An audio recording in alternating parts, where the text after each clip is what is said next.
যাদের তালের পিঠা খুব পছন্দ কিন্তু দেশের বাইরে থাকেন, তাল পাচ্ছেন না, তারা এইভাবে কলা দিয়ে বানিয়ে ট্রাই করতে পারেন। এটাও কিন্তু খুব ভালো হয়। প্রথমে কলা নিলাম, খুবই পাকা দেখে কলা নিতে হবে।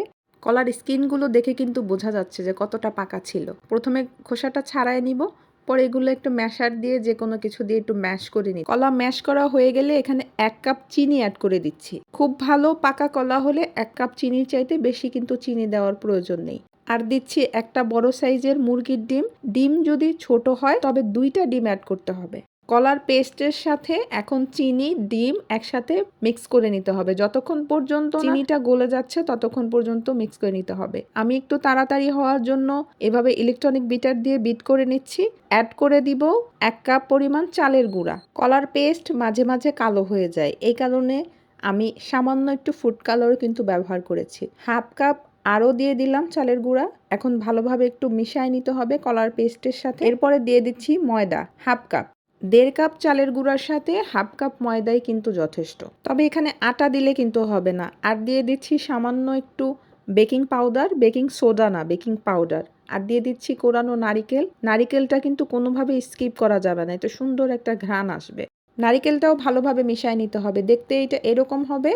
এখন এটাকে 10 মিনিটের জন্য রেস্টে রেখে দিতে হবে। পিঠাটা ভাজার জন্য ডুবো তেল নিতে হবে, বা একটু কম নেওয়া যেতে পারে, তবে একেবারেই কম তেলে কিন্তু ভাজা যাবে না। তেলের টেম্পারেচারটাও চেক করে দেখতে হবে। খুব বেশি হাই হিটে যদি ভাজেন তাহলে চট করে কালার চলে আসবে, ভিতরে কিন্তু সেদ্ধ হবে না।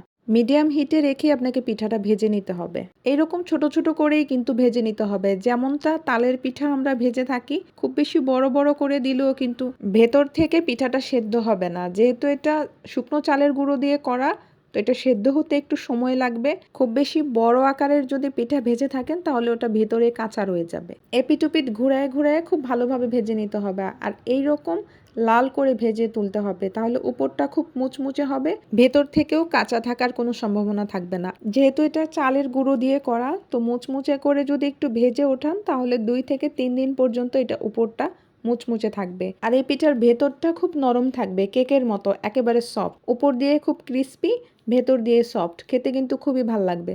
আর এই পিঠাটা কিন্তু আপনি 1 সপ্তাহ পর্যন্ত রেখে খেতে পারবেন। প্রথম 3 থেকে 4 দিন পর্যন্ত এটা খুব ক্রিস্পি থাকবে উপরটা, পরে একটু নরম হয়ে যাবে।